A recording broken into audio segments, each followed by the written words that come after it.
Good morning, one and all. Welcome to Second Unitarian Church. I'm John Broom, a member of the church's Board of Trustees. My pronouns are he and him.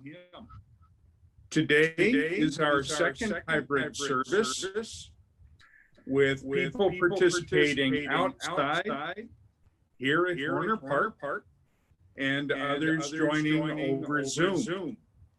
It's a joy to be together across many spaces, and those gathered here at Horner Park, please remember to keep your masks on unless you're part of the worship team for today. Those joining via Zoom will notice that there's a chat feed available for you to interact with, and you're welcome to use that to say hello to one another, share joys and concerns when we reach that time in the service. When we would traditionally sing together and read things in unison, you're encouraged to do that as well, even though you are on mute. Our voices echo through the world, and we just might hear one another if we listen closely and sing with our full spirits. We especially welcome newcomers this morning, and I know we have at least one. During this time of pandemic, finding a new community and making new connections can be challenging. Please know that we're excited to have you, and we look forward to getting to know you. And if you're new to us today, you're welcome to note that in the chat, as you have in at least one case, and introduce yourself to your neighbor at the park. Our worship today is led by the Reverend Jason Leiden, along with Worship Associate Janice Stashwick and Chalice Lighter Audrey. Our music is provided by Carl Kennedy, Gail Gallagher, our music director, Amanda Thomas, as well as a special video. Our tech team members are Christy Grant, Amanda Thompson, Dan Ashley, Harris McKee, and David Martin. And yeah, I do have announcements for you this morning. First of all, the Lifespan Faith Development Retreat has been postponed until August. Alicia will reach out to those who have expressed an interest, and will also be reaching out to others to increase the engagement in this really vital part of our shared ministry. Next Sunday is our annual meeting. All are encouraged to stay after the service to participate. This is a vital time for making decisions about our congregation, including approving the budget for next year, affirming our new vision statement, and choosing new leadership for the church, and more.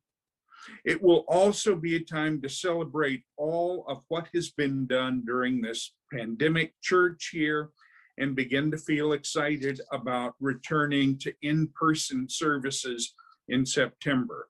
Now, the following Sunday, that's June 13th, the Social Justice Ministry will be hosting an event with Howard Lerner, President and Executive Director of the Environmental Law and Policy Center. Mr. Lerner is a leader in environmental legal advocacy throughout the Midwest, and we look forward to learning more about his work and the ways we can get involved. The Zoom begins at 1. You can find more information and additional announcements in your order of service. But now I welcome Janice Stashwick to lead our call to worship.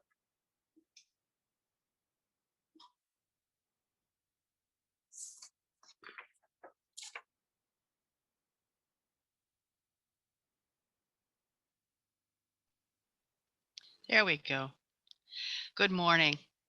We are a Unitarian Universalist congregation, a community of children, youth, and adults, a people of many beliefs and traditions, bound not by the specific list of things that we believe, but by the values that we share. Whether you are joining us for the first time or for the 1000th time, you are welcome here. Whether you believe in God some of the time, all of the time, or none of the time, you are welcome here. Whatever your race, whomever you love, whichever way you move in the world, however much money you have in your pocket, you are welcome here. I invite you now to take a breath in and out.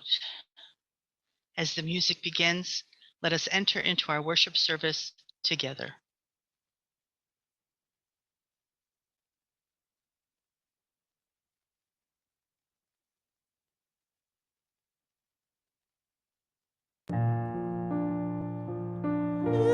Midnight, not a sound from the pavement.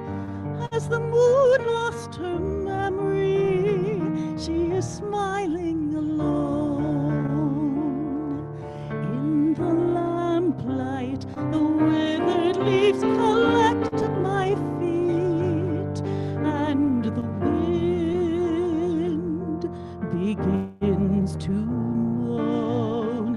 Memory, all alone in the moonlight, I can smile at the old days. Life was beautiful then. I remember the time I knew what happiness was. Let the memory live again. Every street lamp seems to beat a fatalistic warning. Someone mutters and a street lamp gutters, and soon it will be morning. Daylight, I must wait for the sunrise. I must think of a new life, and I mustn't give in. When the dawn comes, tonight will be a memory too, and a new life will begin.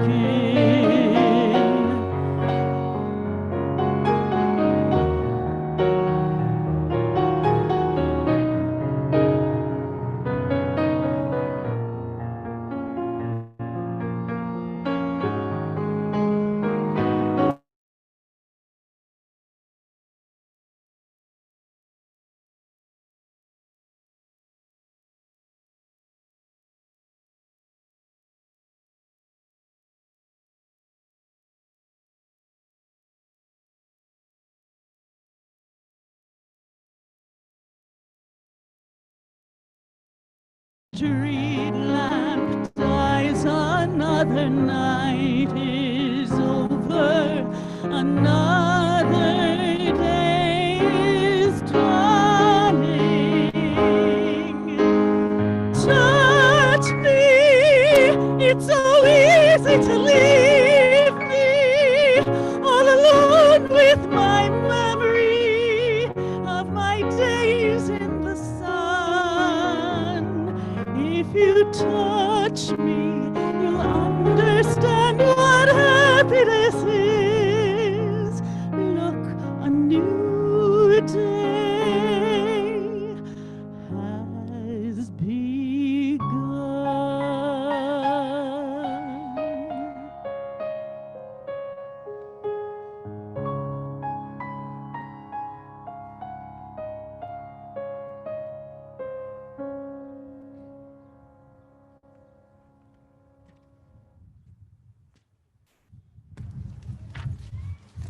Thank you, Rosalind. That was beautiful.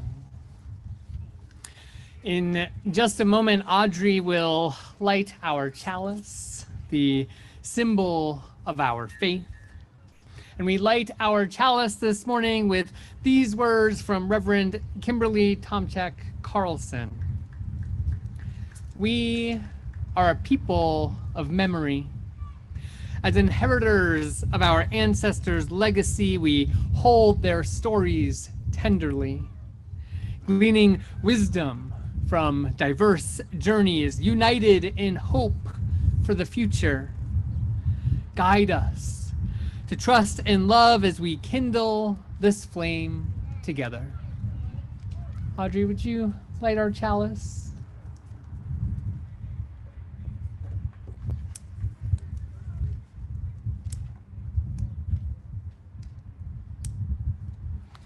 Yeah, let's try. It's gonna be a tough one.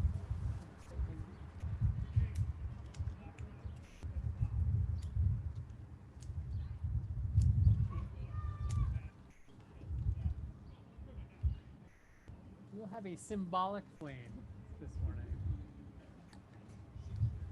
It burns brightly within each of our hearts.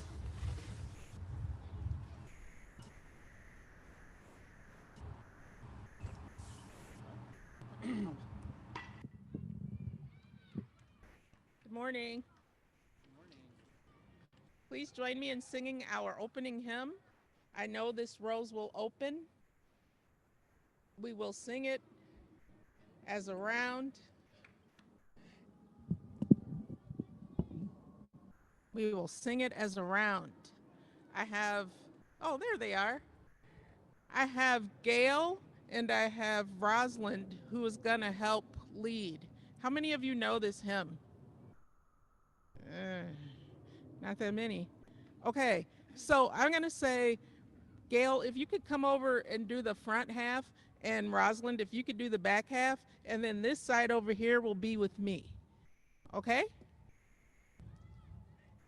So they're just here to help you. That's all, nothing else. Ready? Here we go. I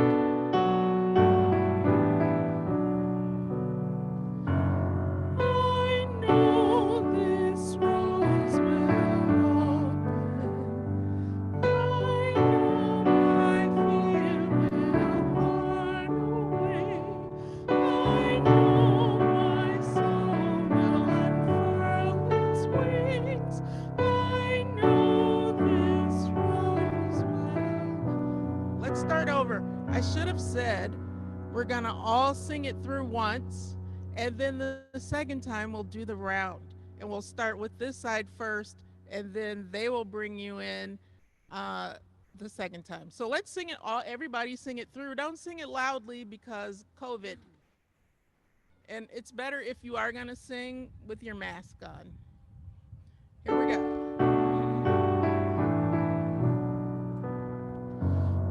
I know this rose will open. I know my fear will run away. I know my soul will unfurl its wings. I know this rose will open. This side. I know this rose. I know this rose.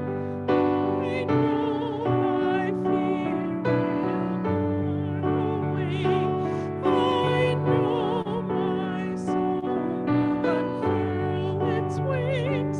I know this rose will open again. I know this rose. I know my fear will run away. I know my soul will unfurl its wings. I know this rose will open.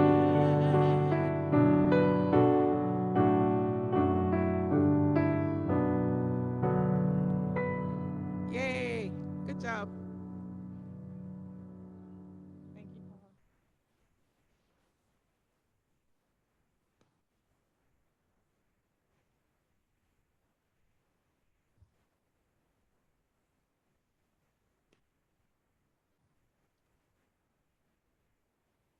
Now, in reciting our covenant, the words are on your screen or in your order of service. We covenant to build a community that challenges us to grow and empowers us to honor the truth within ourselves. We will be generous with our gifts and honest in our communication, holding faithful to a love that embraces both diversity and conflict. Called by our living tradition, we will nurture spirituality within a vision of the eternal, living out our inner convictions through struggles for justice and acts of compassion.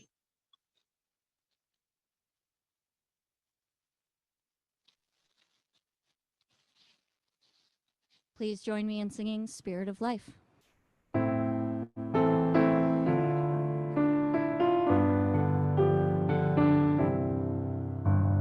Spirit of life, come unto me. Sing in my heart all the stirrings of compassion. Blow in the wind, rise in the sea, move in the hand, giving life the shape of justice. Roots hold me close, wings set me free. Spirit of life, come to me, come to me.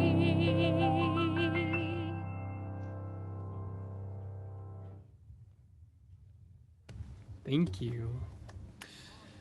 Now is the time for all ages in our service, and I noticed that we don't have a ton of our youngest folks around right now, but if any of our youngest ones wanted to come forward to have a little conversation with me, I would love to welcome you up. My plans this morning don't work very well without you.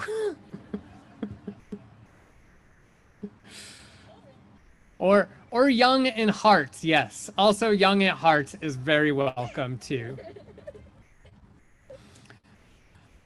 And so, well, it's so nice to see you this morning, our young friends. And so this weekend, and what we're talking about during our service today, is Memorial Day. And I'm wondering what that holiday means in your life. Maybe think back to when you were a littler person, a younger one, what you first learned about Memorial Day. Do you remember?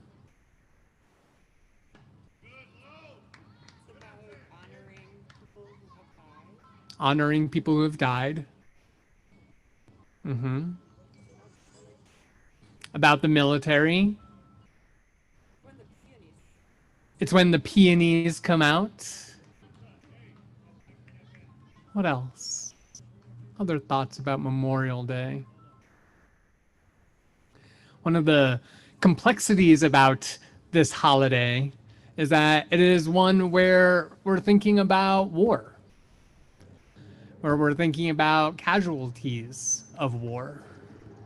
And I'm wondering, as you think in your heart and in your mind, what comes up for you as you're thinking about that, about how we honor those who die in war?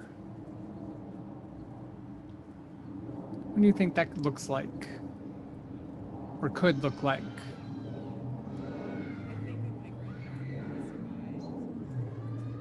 Think of your grandfather who survived World War II.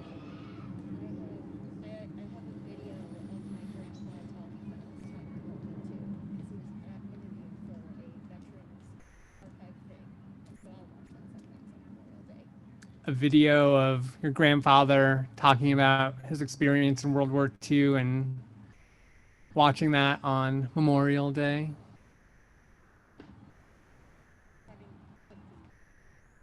Conflicting feelings. Yeah. Has anyone ever been to a Memorial Day parade? Is that big here in the Midwest? In the suburbs, there are some of them. In Massachusetts, where I grew up, they are some of the biggest parades on Memorial Day. And lots of people come out, and lots of flag waving, and bands playing, and stories being told. And there's lots of joy and festivity in it. And I think I too have complex feelings about it, and wonder Well, as we go about our service, we're going to wrestle with some of these things that are complex, these things that are tricky to figure out, these things that ask us to be or call us to ask big questions. And so as we do this together, I invite you to attend to your heart, attend to your feelings and memories and what you know and have been taught about this holiday. And I look forward to spending the rest of the service together as well. You can welcome yourselves back to your spots. Thank you.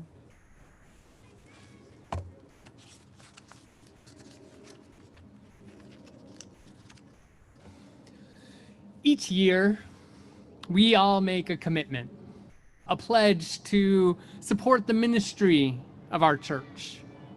And in addition to this contribution, each Sunday we take a collection so that we can share with those who are doing justice well beyond our church community. While some of us are here in person and others are joining us online, you can still share your resources via text. The number is in your order of service, and we'll also, for those of you joining via Zoom, we'll find it on your screen. For the month of May, we are sharing our plate with the Interfaith Community for Detained Immigrants. We've heard so much from them these last few weeks about their work securing community, their work of ensuring migrant folks and refugees are safe, their work of accompanying people and building relationship. I have so much gratitude for all those who shared with us. This morning, though, we have some words from work within our community. The last Sunday of each month, we attend to some of our internal work. And so this morning, we have some words from Maureen King about the marketing committee.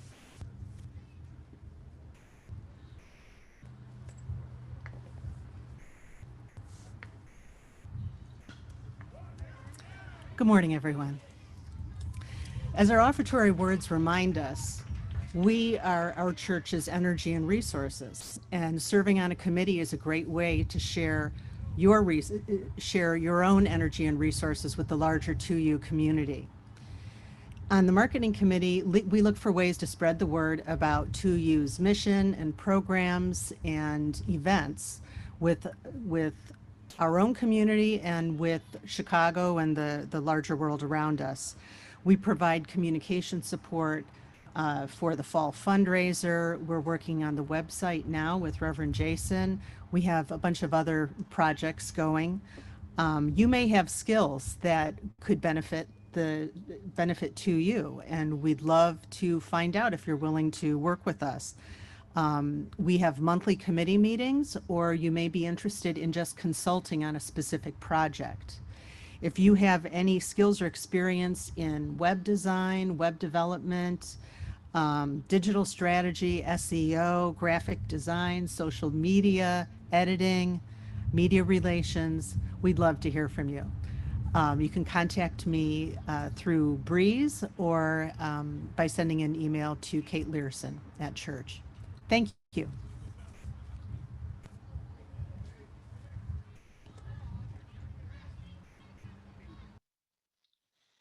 Now, I invite you to join me in reading our offertory words. The words are on your screen and in your order of service. This church is the community of ourselves. Its energy and resources are our energy and resources. Its wealth is what we share. And as we contribute to the life of this community, we affirm it and enable its participation in the larger world around us. The offering will now be generously given and gratefully received.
I invite you now, wherever it is that you are, here in Horner Park, at home, in your car, wherever you are. Join me in the spirit of prayer or meditation. And let us begin by breathing together.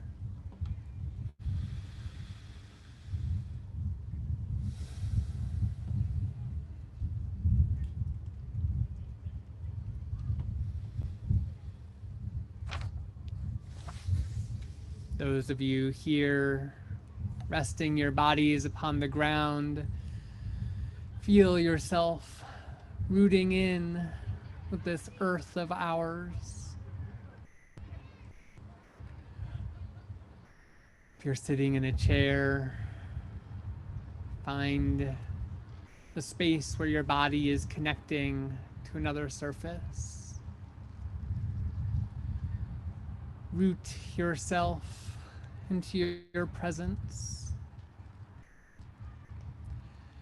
Try relaxing the muscles in your neck, releasing tension in your jaw, and breathe into this moment.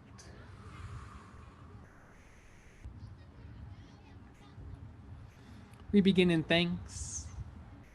Thankful for the breath in our lungs, the beauty of our earth, and the strength of this community. We hold in our hearts those who care for family in ill health, those who live with grief or chronic pain, those struggling with addiction or illness, seen and unseen. We are with you. For parents and teachers, and all those whose primary spiritual practice is the care of children, we are with you. We pray for our neighbors in prison, for those who are struggling to stay afloat in the midst of poverty, we are with you. Pray for all those living in harm's way, for our planet. And we commit to work that will lead us away from the harms of climate chaos. We pray that wisdom, compassion, and empathy guide the leaders of our world. May they and we be instruments of a just and lasting peace. Our lives are truly blessed by those who knowingly, with curiosity and courage, face their final days. For those struggling with fear and anxiety right now, we offer prayers of comfort and care. For those who face the loss of a job, financial resources, and security right now, we offer solidarity and a commitment to share what we can. For those struggling with the impact of isolation and loneliness, we promise to reach out with love. Into this, our shared silence across space, I invite you to speak the name of anyone you wish to lift up into the loving support of this community.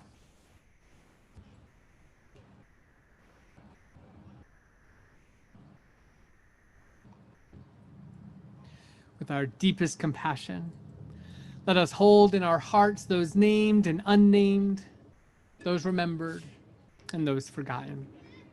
Let it be so. Amen. And blessed be. This time I will strive to light 2 candles, one representing the joys and celebrations we are experiencing right now, and another representing those concerns and sorrows we're also going through.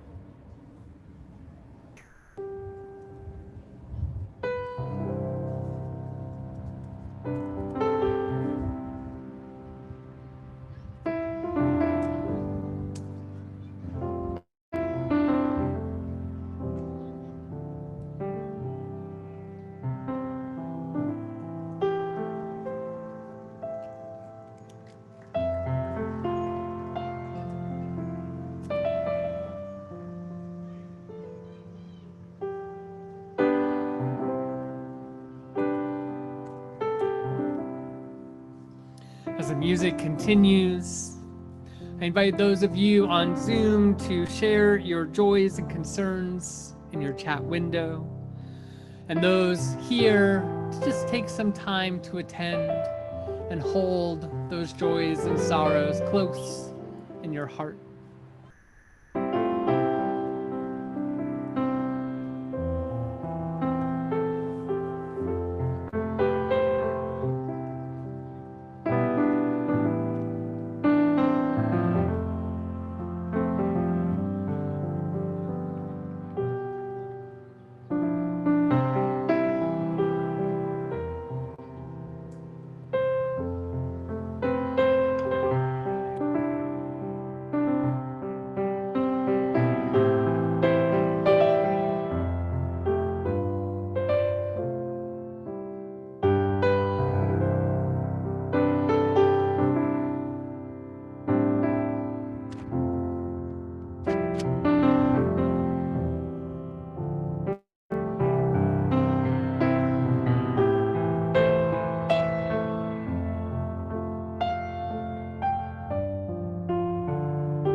We hold all of these, our shared joys and celebrations, concerns and sorrows, close to our hearts. Janice, would you share our first reading, please? Our first reading this morning is by the Reverend Dr. Rita Nakashima Brock, Remembering What Is Impossible to Forget.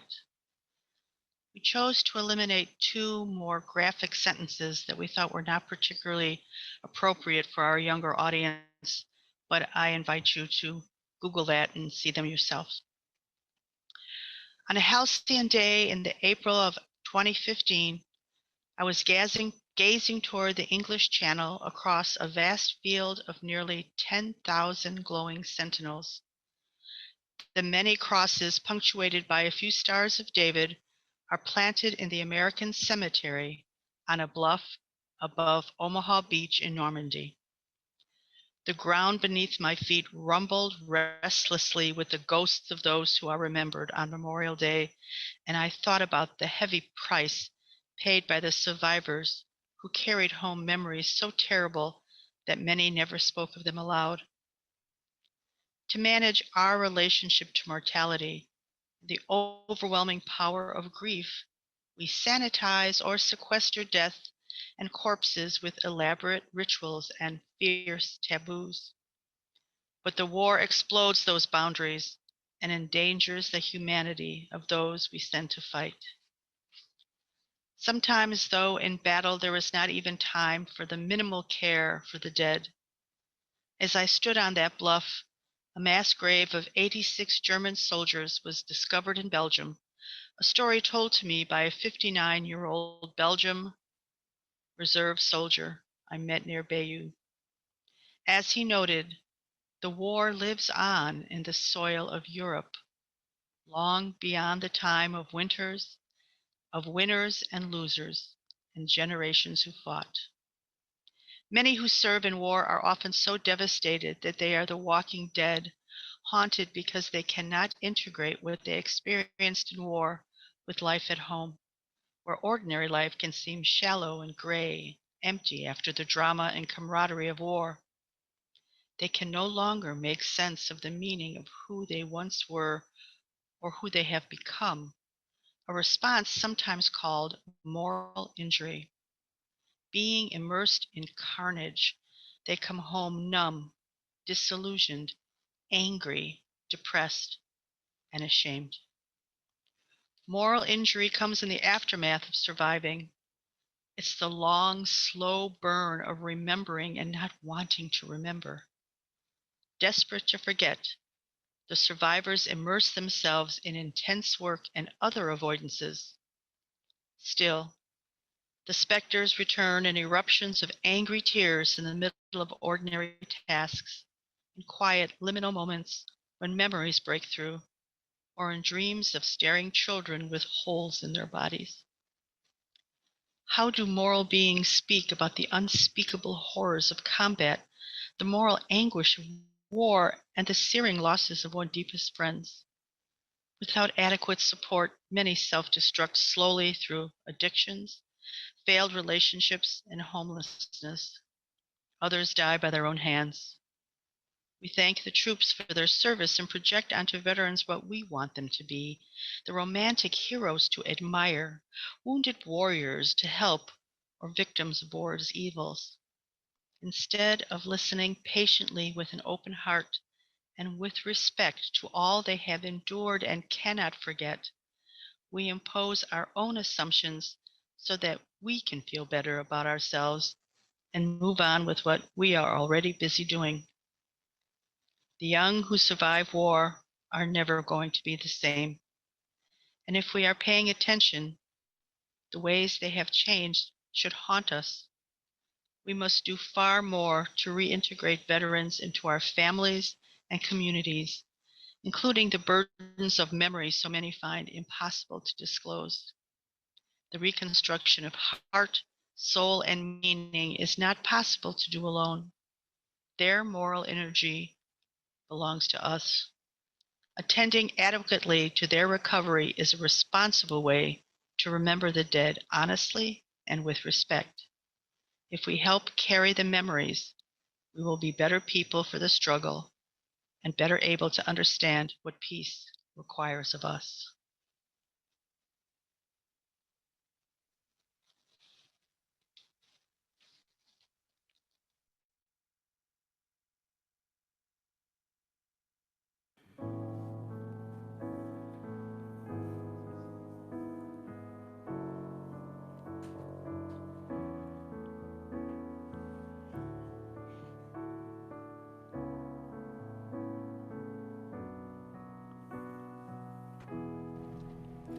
Edward Holmes, you are not forgotten. Lisa Baruch Johnson, Gertrude Fretzinger, Joanna Baker Johnson, you are not forgotten. Alice Musel, you are not forgotten. Jill Carlotta Moore, you are not forgotten. Janet Bob Olga Mueller, you are not forgotten. Bill Bay, Donald Dean Gary, David Bills, Janet Hinnis Gallagher, Penelope Alderman, Chuck Grant, Erica Gretzinger, Reinhard Platt, Selma Hauser, Hope Johnson, Greg Lloyd, Arsh Pitty, you are not forgotten. Marty Lyons, Jerry Williams,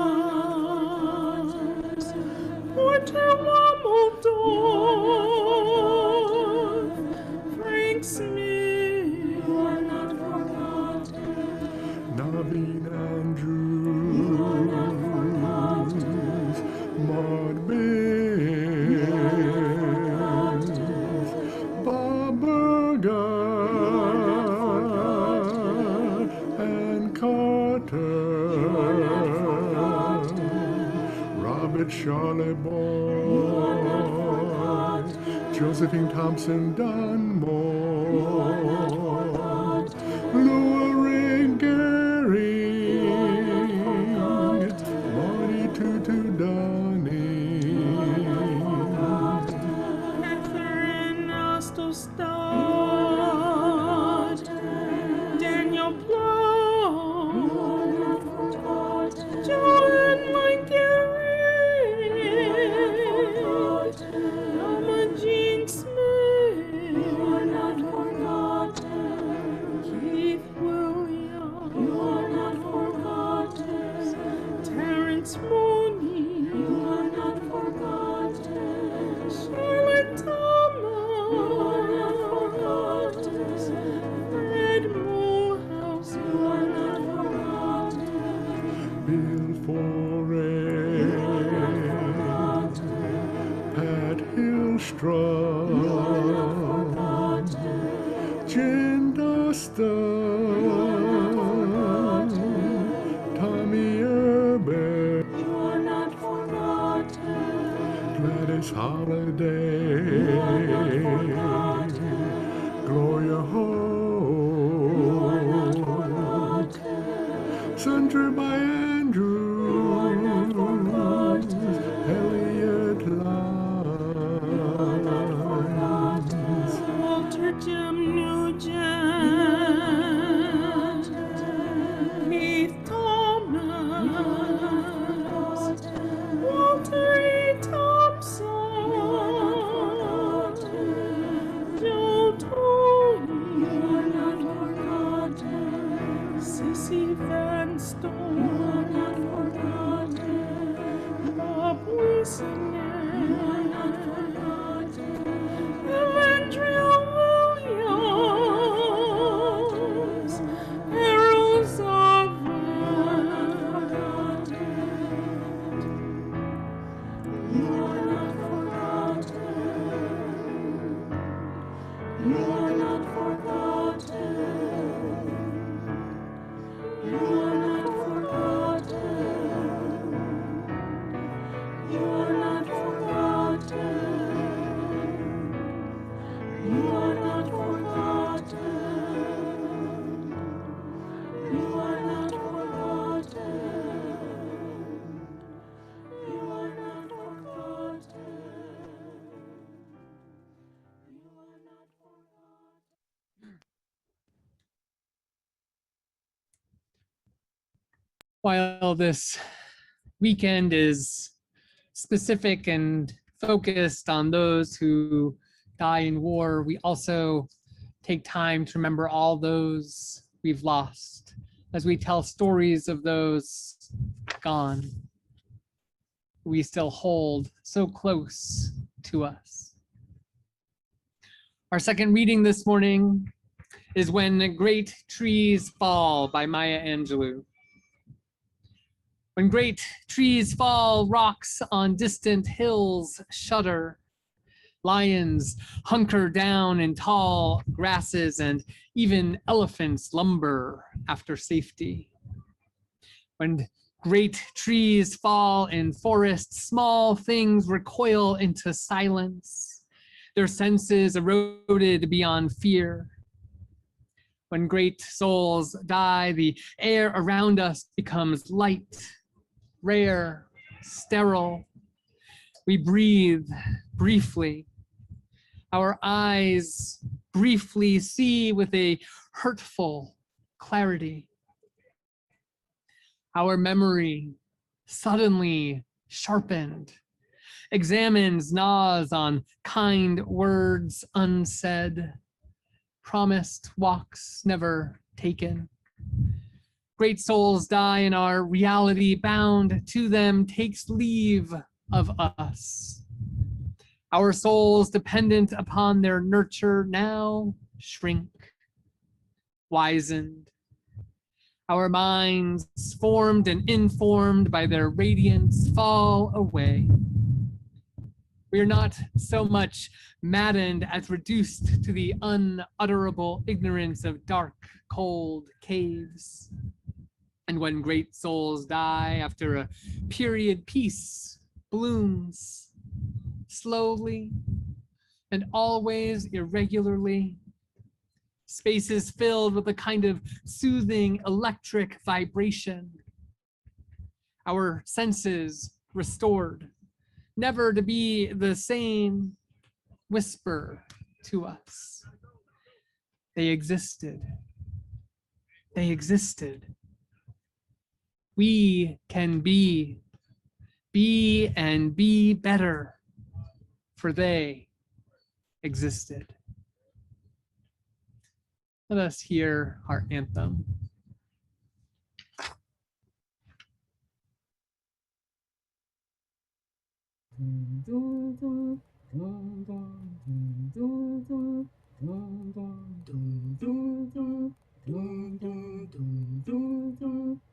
I am sitting here wanting memories to teach me to see the beauty in the world through my own eyes.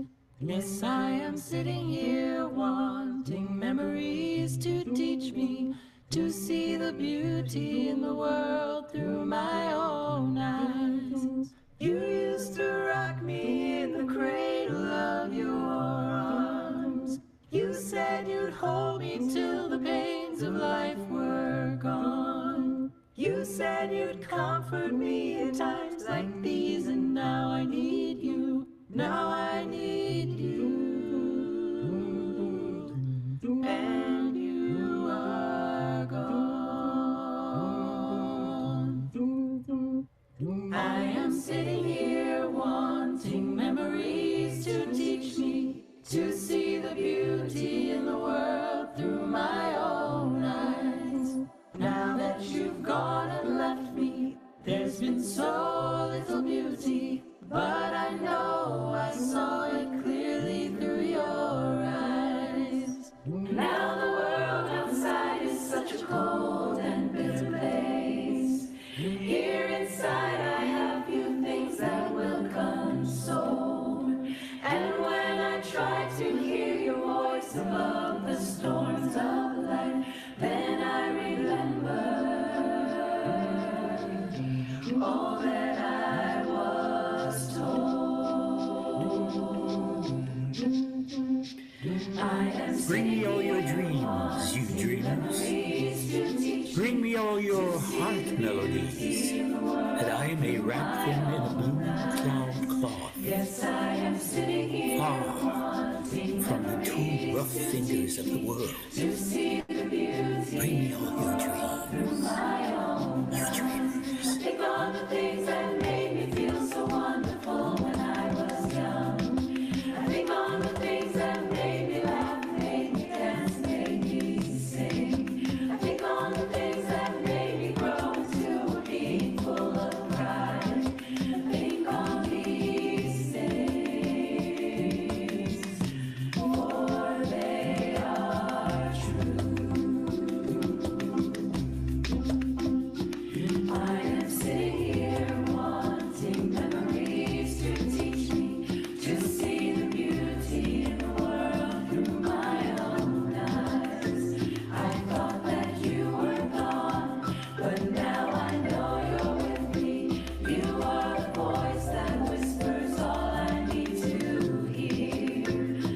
I know a please and thank you and a smile will take me far. I know that I am you and you are me and we are one. I know that who I am is numbered in each gray house, and I know that I've been blessed again and over again. I am sitting here wanting memories to teach me to see the beauty in the world through my own eyes. Yes, I am sitting here wanting memories to teach me to see the beauty in the world through my own eyes.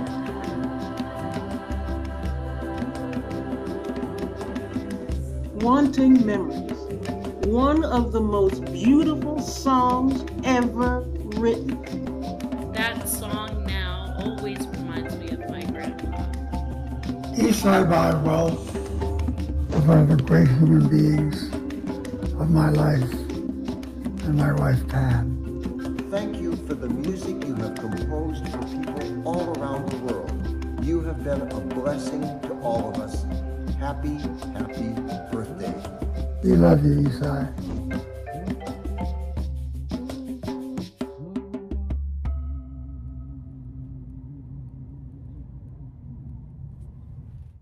I am sitting here wanting memories to teach me to see the beauty in the world through my own eyes. Yes, I am sitting here wanting memories to teach me to see the beauty in the world through my own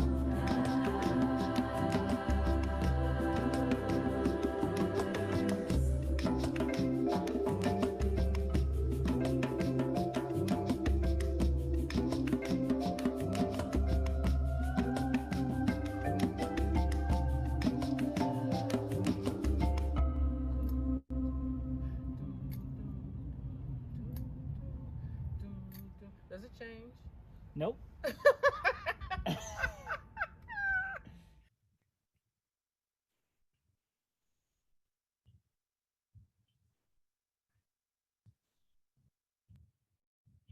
I love that song, that story, Sweet Honey in the Rock.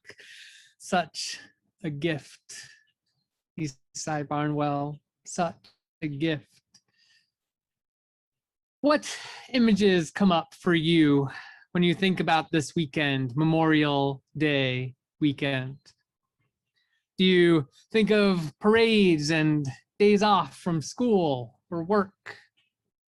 Do you think of car sales and discounts on furniture? Do you maybe have a practice of stopping by graveyards and honoring deceased loved ones? Does the day remind you that summer is finally starting after a long winter and a fickle spring? Or maybe it's something completely different. The history of Memorial Day in the United States is a long and complicated one. It has hidden stories in it, intentionally silenced stories, and lots of retellings. The holiday has different legacies depending on where in the country one is and how one has been racialized in our society. As we've been reflecting on stories so much this month, the story of Memorial Day, like most stories, has so many points of entry and then is followed by twists and turns. As Unitarian Universalists, we are very familiar with this dynamic. We know that we enter into our own stories from our own experiences. We know that there are many possible truths and that they swirl around with each other. Our faith encourages us to hold the complexities even as we strive to unravel some of the threads to find unifying moments or some kind of clear beginnings. Before Memorial Day was called Memorial Day, it was known as Decoration Day. Some of you may even recall when that was the more common name, as it was not until 1967 that the federal holiday name was officially changed. There is a century of history before that name change, though, and I want to share with you some of what historian David Blight says are the origins of this holiday.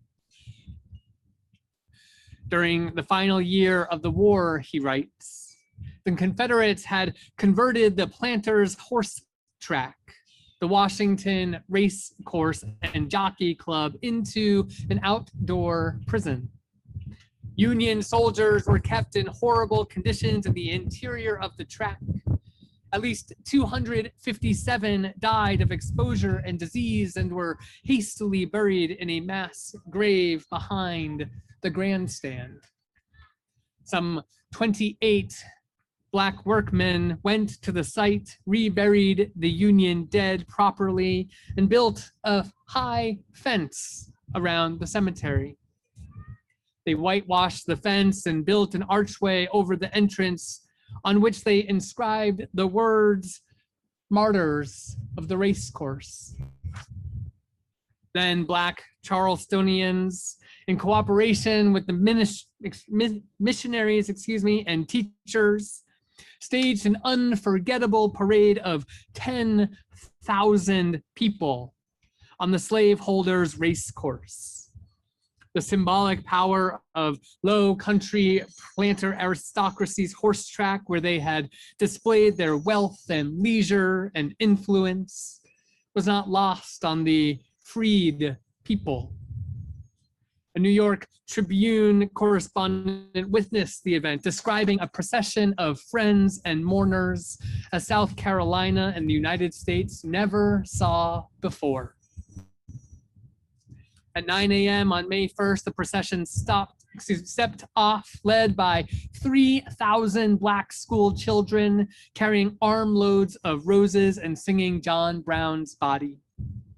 The children were followed by several hundred Black women with baskets of flower wreaths and crosses. Then came Black men marching in cadence, followed by the contingents of Union infantry and other Black and white citizens.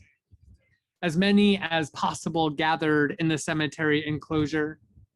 A children's choir sang "We'll Rally Around the Flag," the Star-Spangled Banner, and several spirituals before the Black ministers began to read from the scripture. Honoring those who have fought in war can be powerful, while also complicated. The Confederate States started to do their own decorating of deceased soldiers' graves shortly after this event, honoring their dead as well. Instead of a righteous resistance to slavery and an honoring of those who fought for freedom, these decorations were more complicated. Of course, their families and friends loved them, missed them, longed for them, and mourned them. The practice of honoring their deaths, particularly by Southern states, though, complicates things. Is there a way to honor the sadness about deaths of those who died fighting on the wrong side without celebrating their mission? I think this is a hard question about the Civil War, and is part of what makes Memorial Day so complicated still today. Regardless of where we find ourselves politically as individuals, the truth is that the United States is an empire. As we struggle with the best ways to honor fallen soldiers without valorizing war, it is a challenge. It's a complex balance. The organization Veterans for Peace show up at Memorial Day parades all around the country, reminding us that the best way we can honor the dead is by working for peace, disarming nuclear weapons, and beginning the work of reducing our military budget and closing some of the many, many foreign US military bases around the world.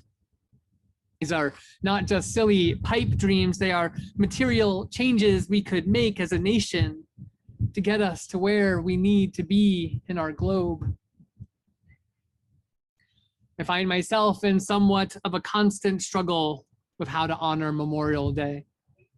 I come from a military family.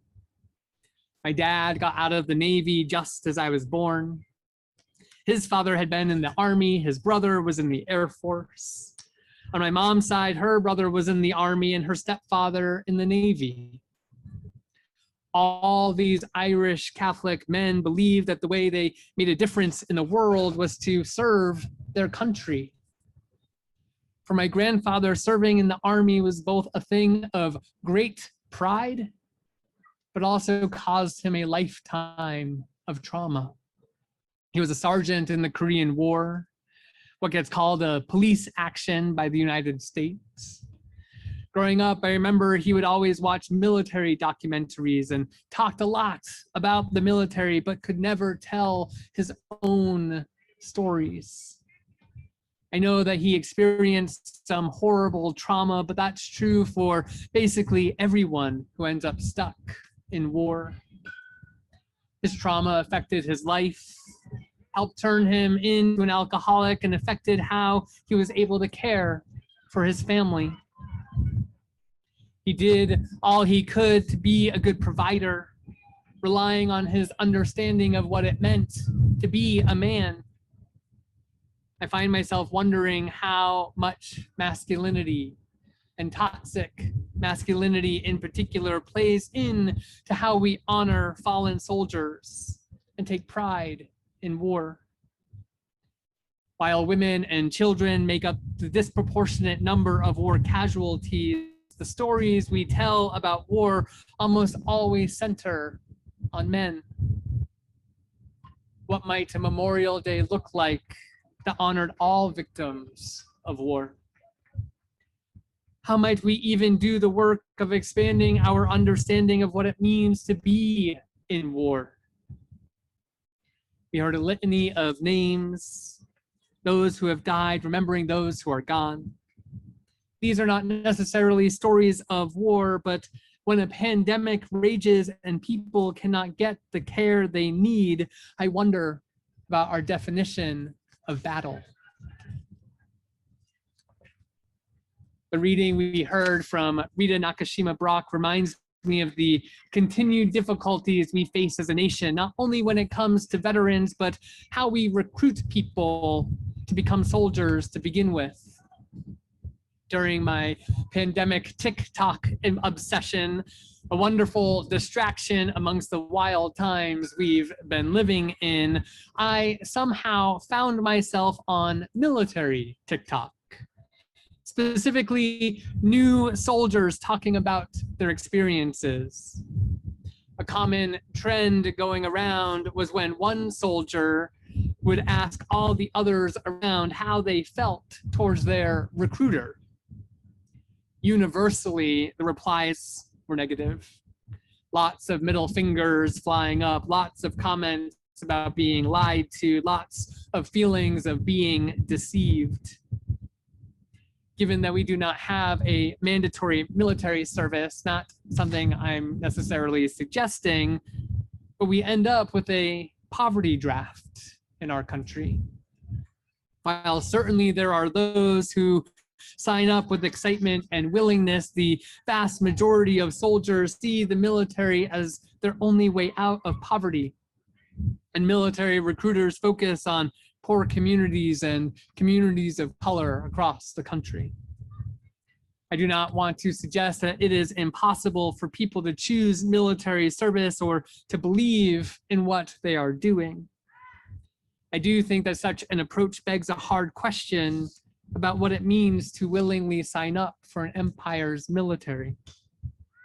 As Unitarian Universalists, we have not made a commitment to pacifism.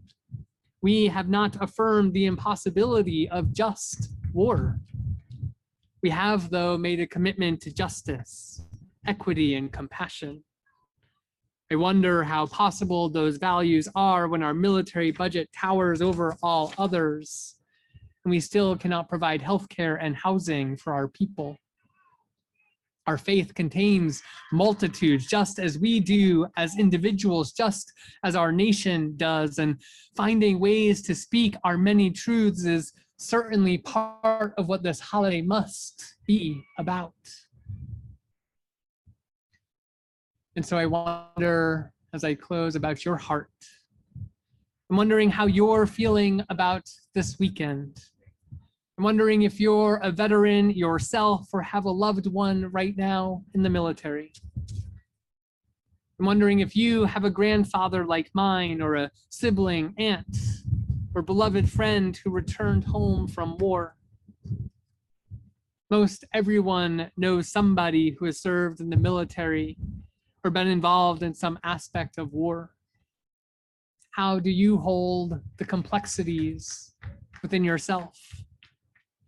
How do you honor the love one has for the soldiers that they fight next to, the loyalty one has to their values, the healing one needs to do after experiencing devastation? I imagine that we amongst us have a wide variety of experiences shaped by age, class, race, where we grew up, our family stories. How might we listen best to one another?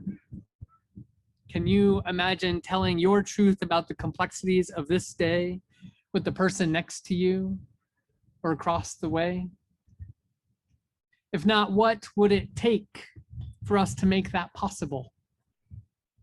Our responsibility as a congregation, as Unitarian Universalists, is to hold one another through that which can feel impossible.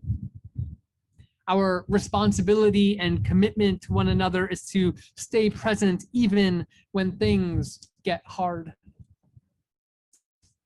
Our calling is to cultivate a community that cares, a community that bears witness to the fullness of who each of us are. And I truly believe in our capacity to do so. Let it be so, and amen.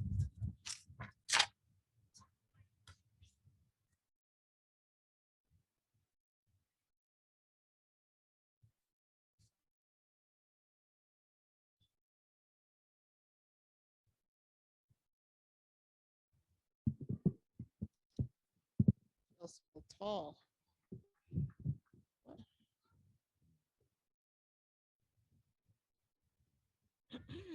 Our closing hymn is Kumbaya, or Come By Here, in the Gullah language. This particular hymn has become snarky shorthand for feel good or weak-minded groupthink. Originally, it was a soulful cry sung by the Georgia Sea Island slaves. The song was carried on by Southern Blacks in the time of Jim Crow and lynch mobs, and later by the Freedom Riders when they learned that 3 of their workers had been murdered by a Klansman. When people say it was a kumbaya moment, it clearly was not a kumbaya moment. Kumbaya is actually an invocation. We're invoking help from whatever your belief is. We're looking for something, spirit, God, the wind, to help us. Let us sing.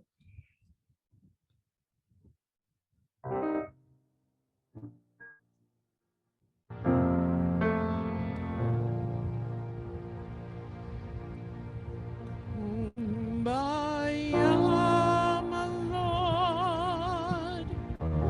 Kumbaya. Kumbaya, my Lord. Kumbaya.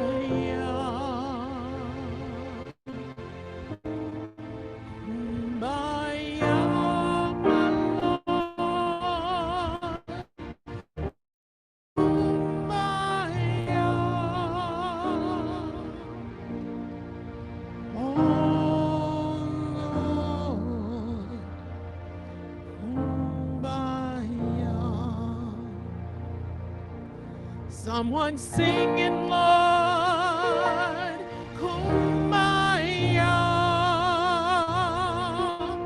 Someone singing, Lord, kumbaya. Someone singing, Lord, kumbaya. Oh Lord, kumbaya. Someone's laughing, Lord, kumbaya. Someone's laughing, Lord,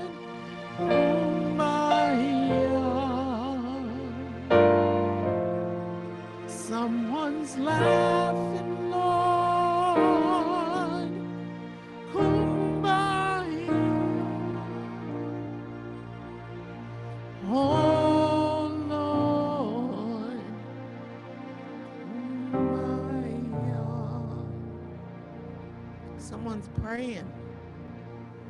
Someone's praying, Lord.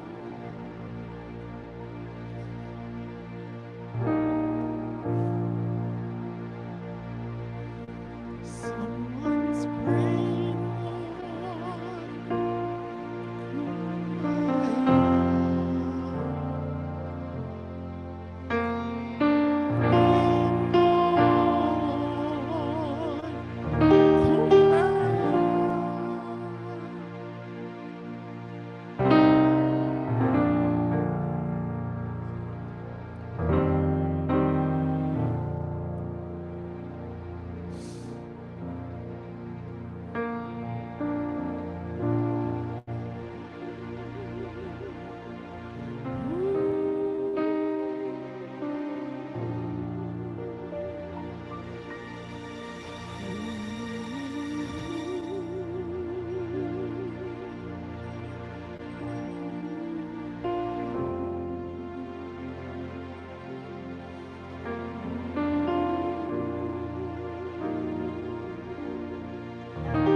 I invite you, wherever it is that you are, to rest your hands upon your heart or clasp hands with those you're sharing space with at this time in your life.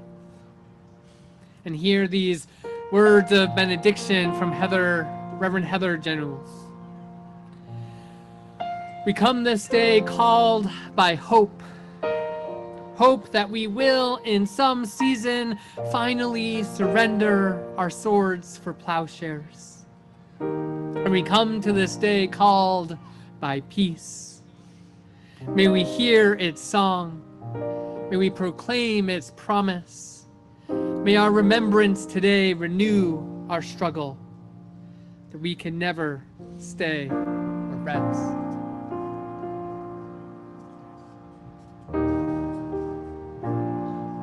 Go in peace, my friends.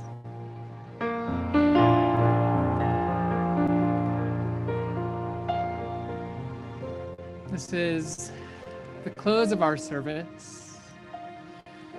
But before we say goodbye and farewell for our day, we want to celebrate you, Amanda, on your last day with us as our music director.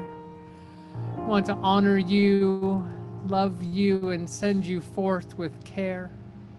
Send you forth with our affirmation, knowing we've been transformed by you forever. Thank you. I got some more flowers over there.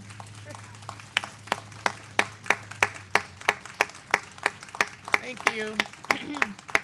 I've also been transformed by you all, and I really love you all, and we'll miss you. Thank you.